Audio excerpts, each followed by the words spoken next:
Hi everyone, कैसे हो आप सभी लोग। आई होप आप लोग अच्छे होंगे। मैं हूं राहुल जयसवाल एंड स्वागत करता हूं आप सभी का एक बार फिर हमारे यूट्यूब चैनल JR ट्यूटोरियल्स में।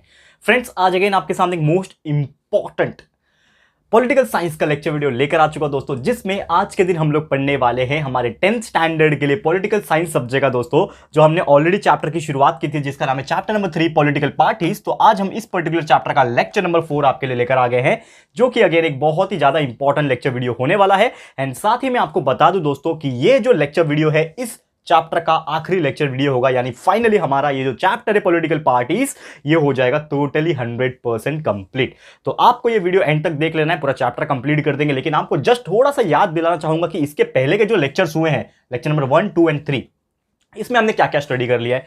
तो उसमें हमने देखा था पॉलिटिकल पार्टीज एग्जैक्टली क्या होता है, किस प्रकार हमारा कॉन्स्टिट्यूशन बनाया गया है, किस प्रकार वोटिंग्स होते हैं, किस प्रकार पॉलिटिकल पार्टीज का अलग अलग आइडियोलॉजी होता है, एजेंडा होता है, ये हमने डिस्कस किया था।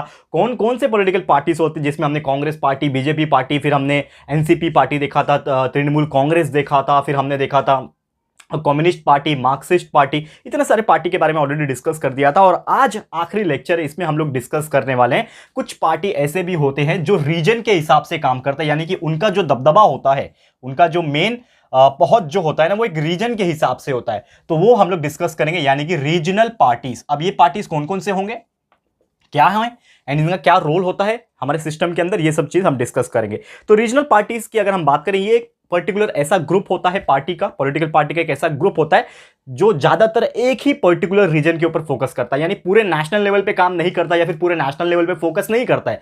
जैसे एग्जांपल के तौर पे हमको पता है कि जो हमारे पूरे इंडिया में सबसे बड़ी बड़ी जो मेन पार्टी है वो कांग्रेस पार्टी है, सबसे पुरानी सबसे बड़ी पार्टी माना जाता था। अभी तो चलो बीजेपी आ गई है बहुत बड़ी पार्टी के रूप में, और यही इसी की सरकार हमारी चल रही, गवर्नमेंट बीजेपी की है। तो ये दो पार्टी ऐसी हैं जो पूरे नेशनल लेवल पे काम करते हैं, हर जगह इनका नाम पता है, हर जगह इनका दबदबा है, एक तरीके से आप बोल सकते हो। लेकिन कुछ पार्टी ऐसी है जिनका जो नाम होता है वो एक पर्टिकुलर रीजन में ही होता है। बहुत सारे ऐसी पार्टीज आपको देखने मिलेगी। तो कुछ पार्टी एकदम स्टेट के हिसाब से काम करेगी, यानी कि अगर महाराष्ट्र है तो उनका नाम सिर्फ महाराष्ट्र में ही है, अगर मध्य प्रदेश है तो उनका नाम सिर्फ मध्य प्रदेश में ही है, गुजरात है तो गुजरात में ही उनका नाम है। उसके अलावा उस पार्टी का जो नाम है वो कहीं और सुनाई नहीं देगा, क्योंकि वो एक रीजन में ही काम करती है और एक रीजन पे ही उनका कंट्रोल होता है, और जो लोग होते हैं वो उनको उस रीजन में ही पसंद करते हैं, क्योंकि उनके पीछे जो ऑब्जेक्टिव होता है वो रीजनल डेवलपमेंट का होता है। क्योंकि वो वोट मांगने जब जाते हैं तो उनका जो कहना होता है वो यही होता है कि हम आपके रीजन के लिए ही काम करेंगे, हम कोई नेशनल लेवल का लालच नहीं चाहते, हम आपके लिए काम करना चाहते हैं। तो जो वोट होगा उस रीजन के हिसाब से होता है। जैसे आपको पता है ना कि हर एरिया में एक डॉन होता है बोलने के लिए, ठीक है ना। वैसा आजकल डॉन का सिस्टम तो है नहीं, लेकिन एक जमाना हुआ करता था तो एक डॉन होते थे, ठीक है ना। ये इलाका मेरा है, अगर ये इलाके में कोई दूसरा आया तो उसको फोड़ डालेगा मैं, ऐसा बोलते थे ना, मूवीज वगैरह में तो देखा होगा। तो यानी कि हर एक का एक इलाका होता है। वैसे ही ये जो रीजनल पार्टीज होती हैं, ये एक पर्टिकुलर रीजन, यानी कि इनका क्या है, वो गढ़ है, इनका एक डेन है, गुफा है इनका, इनके अंदर कोई जल्दी आ नहीं सकता, दूसरी पार्टी इनके ऊपर कब्जा नहीं जमा सकती। तो ये एक रीजन डेवलपमेंट के हिसाब से काम करते हैं, और उन पर्टिकुलर रीजन में जो लोग रहते हैं उसके ऊपर इन पार्टी का काफी ज्यादा क्या होता है, इन्फ्लुएंस होता है। क्योंकि ये जो बोलेंगे वही लोग ज्यादातर सुनेंगे, क्योंकि वो उसी कम्युनिटी से बिलोंग करते हैं, उसी रीजन से बिलोंग करते हैं, ऐसे बहुत सारी चीजें जो है वो फॉलो करते हैं, सो दैट रीजनल पार्टीज जो है वहां पे आ सके। और रीजनल पार्टी हमेशा किसको प्रेफरेंस देते हैं, वो प्रेफरेंस देते हैं रीजनल प्रॉब्लम्स को। समझ लो कि कोई गांव है, ठीक है ना, कोई गांव का इलाका है और गांव में कुछ प्रॉब्लम चल रहा है, तो लोग आएंगे, आपको बताएंगे कि क्या प्रॉब्लम है। तो ये जो पॉलिटिकल पार्टी है उस गांव की प्रॉब्लम को सॉल्व करवाएगी, यानी कि जो भी रीजनल प्रॉब्लम है वो उनके लिए सबसे पहला प्रेफरेंस है, सबसे पहला प्रायोरिटी है। दैट्स वाई इसके हिसाब से अगर वो काम करते हैं, इसीलिए ये रीजनल पार्टी कहलाते हैं। लेकिन बाकी आप देखोगे जो बड़े बड़े पार्टीज होते हैं जो पूरे नेशनल लेवल पे, यानी पूरे इंडिया के लेवल पे काम करते हैं, तो वो ऐसे छोटे मोटे डिस्प्यूट्स को सॉल्व नहीं करते हैं, वो पूरे नेशनल लेवल का मुद्दा देखते हैं कि क्या हो सकता है। तो रीजनल पार्टीज जो होती हैं उनके बहुत सारे डिमांड्स भी हो सकते हैं। जैसे कि अगर बात करें, रीजनल प्रॉब्लम जो है वो एक रीजनल लेवल पे ही सॉल्व होना चाहिए। पॉलिटिकल पावर जो होती है वो उनके हाथ में अगर आया तो वो रीजन के हिसाब से ही देखते हैं, ठीक है। तो ये सभी चीज, एडमिनिस्ट्रेशन देखना, जॉब देखना, ये सभी चीज इनके हाथ में आ जाता है, रीजनल पार्टीज के हाथ में आ जाता है। अब ये जो रीजनल पार्टी है, इनका भी जो एक तरीके से व्यक्तित्व था, एक पर्सनालिटी होता है ना, हर एक पार्टी का एक आइडियोलॉजी, एक एजेंडा होता है, जो हमने ऑलरेडी डिस्कस किया था प्रीवियस लेक्चर्स में। तो आपको मैंने बताया था कि हर पार्टी का एक अपना अपना सोच है, अपना अपना एक आइडियोलॉजी है। कोई नेशन के लिए काम करता है, तो कोई एम्प्लॉयमेंट के लिए काम करता है, कोई पॉलिटिकल लाइक फायदा के लिए काम करता है, कोई ऐसा होता है जो रिलीजन के लिए काम करता है। ऐसे बहुत सारे अलग अलग पार्टी से हर एक का एक अपना अपना आइडियोलॉजी एंड एजेंडा है। वैसे ही टाइम टू टाइम अगर देखोगे तो ये जो रीजनल पार्टीज है दोस्तों, इनका भी जो एजेंडा है, इनका जो नेचर है इन शॉर्ट वो धीरे धीरे टाइम टू टाइम चेंज होता गया। तो वो जो नेचर है वो कैसा चेंज होता गया ये हम डिस्कस करेंगे। तो changing nature of political parties, ये हमारा अगला टॉपिक हो जाएगा।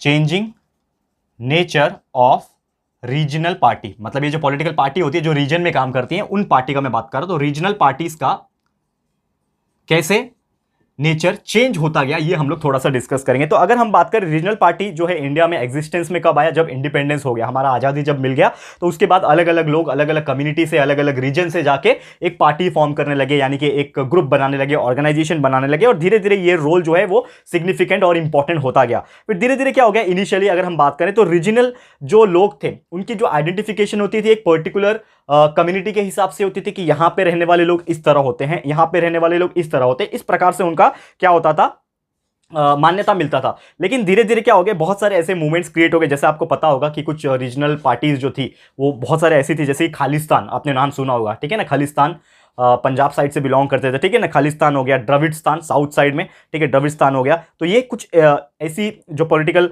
बोल सकते हो, एक फेडरेशन आप बोल सकते हो एक तरीके से, रीजनल पार्टीज थी जो कि इंडियन फेडरेशन में आ चुकी थी और इंडिपेंडेंट स्टेट का मांग भी करते थे वो लोग। और रीजनल पार्टीज जो थी ये सब पंजाब से आते थे, तमिलनाडु से आते थे, जम्मू एंड कश्मीर से भी बहुत सारे रीजनल पार्टीज जो है अपना अपना डिमांड रखती थी। क्योंकि देखो आप कोई रीजन से आ रहे हो, जैसे कि समझ लो कोई पार्टी है, महाराष्ट्र से कोई XYZ नाम की पार्टी है, ठीक है, अब महाराष्ट्र से कोई XYZ नाम की पार्टी आ गया एंड वो बोलेगी कि हमारा ये आपसे डिमांड है, ठीक है ना, तो वो कैसा बोलेगा, एक रीजन के हिसाब से बोलेगा। समझ लो कोई मुंबई में है तो मुंबई के हिसाब से डिमांड करेगा, कोई कोल्हापुर से है तो सिर्फ कोल्हापुर के लिए डिमांड करेगा। लेकिन हर एक का अपना अपना मकसद होता है, हर एक का एक अपना अपना प्रायोरिटी होता है। तो जितने भी रीजनल पार्टी से, पॉलिटिकल पार्टी से, हर एक का एक अपना अपना एजेंडा है, जैसे मैंने आपको ऑलरेडी बता दिया। तो इनकी जो डिमांड होती है नॉर्मली अगर हम बात करें अलग अलग लेवल पे अलग अलग हो जाती है। जैसे जो रीजनल पार्टीज की डिमांड होती है वो टाइम टू टाइम चेंज होती रहती है। कभी आपको कुछ फायदा दिखता है, क्योंकि एक चीज़ है दोस्तों, ये आप कितना भी इसको गलत साबित करो या फिर कितना भी सोच लो, ये हम सबको पता है, मुझे भी पता है, आप सभी को पता है कि जो पॉलिटिकल पार्टीज जो होती हैं वो कहीं ना कहीं उनका एक स्वार्थ भी होता है।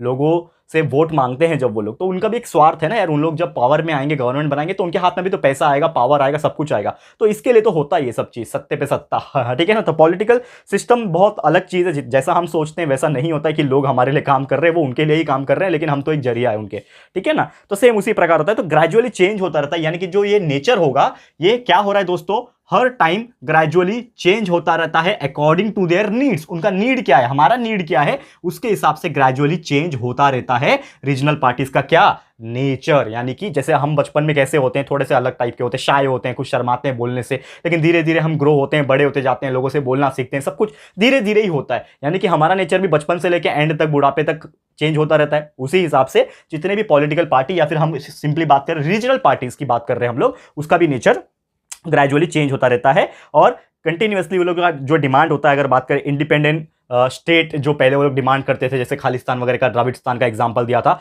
तो वो लोग क्या मांगते थे कि हमारा एक अलग राज्य हो, ठीक है, हमारा एक अलग स्टेट हो, खालिस्तान स्टेट हो, द्रविड़स्तान एक स्टेट हो, एक राज्य हो। जैसे महाराष्ट्र एक राज्य है, MP एक राज्य है, गुजरात एक राज्य है, वैसे ये लोग भी अपना एक डिमांड करते थे कि हमारा भी एक इंडिपेंडेंट स्टेट हो। लेकिन ये डिमांड के बदले अब उनका डिमांड ये था कि अब हमें और पावर मिलना चाहिए और ऑटोनॉमी मिलना चाहिए। तो इस हिसाब से बहुत सारी चीज़ें जो है वो धीरे धीरे डेवलप होती गई, नेचर भी चेंज होता गया और रीजनल पार्टीज जो है ये इनकी डिमांड भी बढ़ती गई।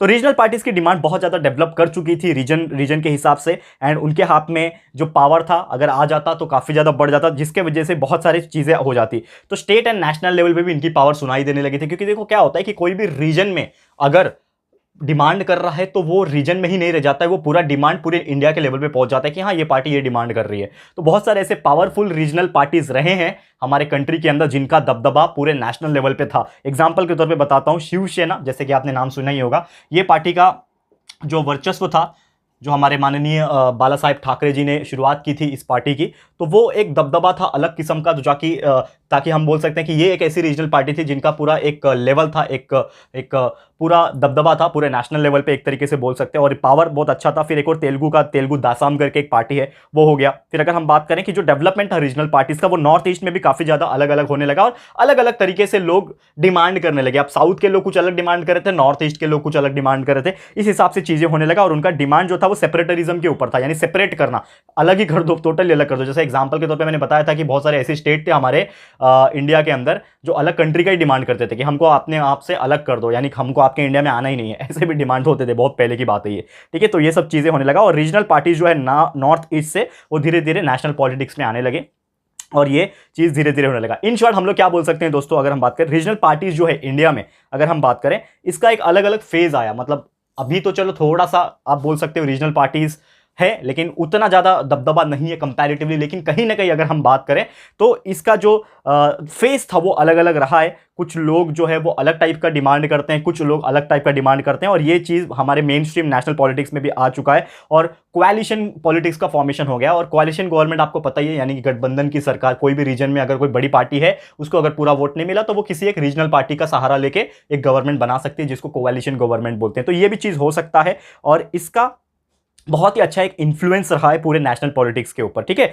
और इंडिया में अगर बात करें तो बहुत सारे हमारे कंट्री में आज के दिन भी बहुत सारे regional parties, regional political parties present है, जो कि एक तरीके से आप बोल सकते हो मेन स्ट्रीम पॉलिटिक्स में तो नहीं उतरे, लेकिन कहीं ना कहीं उनका योगदान और उनका दबदबा कायम है आज भी बहुत सारे जगह पे। आप देख सकते हो एग्जांपल के तौर पे इंडिया में ईस्ट में भी है, वेस्ट में भी है, नॉर्थ में भी है, साउथ में भी है, अलग अलग पार्टी अलग अलग तरीके से हैं। एग्जाम्पल्स कुछ डिस्कस करेंगे, जैसे कि अगर हम बात करें यहाँ पे कौन कौन से रीजनल पार्टीज है, तो एक रीजनल पार्टी है जिसका नाम है शिरोमणि अकाली दल। यहाँ पे मैं कुछ पार्टी का नाम डिस्कस करूंगा। शिरोमणि अकाली दल, तो शिरोमणि अकाली दल एक ऐसी पार्टी है दोस्तों, यहां पे अगर हम बात करें तो ये जो है ना पंजाब की थी, पंजाब की पार्टी है। ये एस्टैब्लिशमेंट 1920 में हो चुका था और इनका जो मेन ऑब्जेक्टिव था वो क्या था, रिलीजन्स को कल्टीवेट करना, रीजनल आइडेंटिटी प्रोवाइड करना, और जो इनकी पावर थी काफी ज्यादा रही थी पंजाब में अगर बात करें। फिर इसके अलावा जम्मू एंड कश्मीर में, ठीक है ना, जम्मू एंड कश्मीर में भी एक पार्टी थी जिसका नाम था दोस्तों यहाँ पे Jammu and Kashmir national conference, JNK में शॉर्टकट लिख रहा हूं, JNK नेशनल कॉन्फ्रेंस, ठीक है ना, एक पार्टी थी।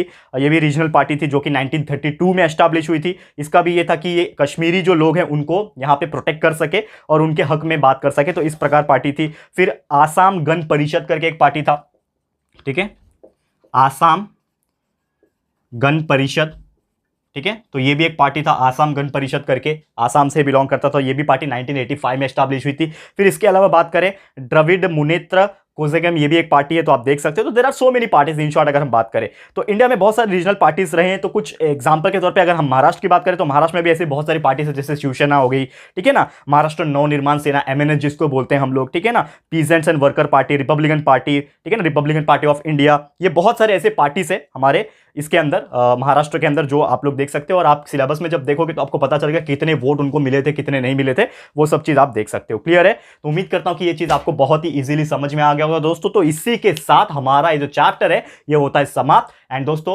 उम्मीद करता हूं कि हर टॉपिक्स आपको क्लियर हो गए होंगे। तो जल्द आपके लिए ऐसे ही और भी चैप्टर्स हम आपके लिए लेकर आएंगे। आप लोग बस कंटिन्यूअसली हमारे साथ बने रहना। और ये चैप्टर आपको कैसा लगा प्लीज हमें कमेंट करके बताना, अपनी राय और सजेशन जरूर से देना। वीडियो पसंद आया है, अच्छा लगा है तो प्लीज वीडियो को लाइक कर देना, शेयर जरूर से कर देना, अपने सारे फ्रेंड्स एंड रिलेटिव्स को फटाफट से शेयर कर देना दोस्तों। एंड अगर आपने अभी तक इस चैनल को सब्सक्राइब नहीं किया है तो फटाफट से हमारे चैनल को भी सब्सक्राइब कर देना। साथ में एक बेल आइकन होता है उसको प्रेस कर देना, ताकि फ्यूचर में हम कभी भी कोई वीडियोस को अपलोड करेंगे तो आप लोगों को नोटिफिकेशन मिलती रहेगी। ठीक है फ्रेंड्स, तो मिलते हैं हमारे अगले वीडियो में। ये वीडियो देखने के लिए thank you and good bye.